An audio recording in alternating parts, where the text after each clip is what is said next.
Want to quickly gather external information? Forms are an efficient tool for you and your team to establish information channels with clients.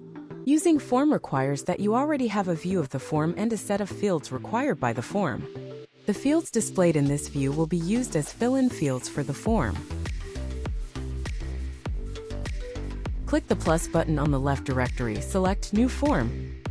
Then choose the target database in view, and the form will be created. Now you have a form. You can directly edit the title and description of the form. You can also set a logo for the form. You can choose emoji, local image, or web image. After configuring the form, it can now be published externally. Click the menu in the upper right corner and select Share. You can limit the space member only or everyone can fill in. Then copy the link and send it to the person who filled it in. Those who meet the permissions can open the sharing link and fill it in. Now as a filler, open the form public link. Fill in the content as needed and submit it.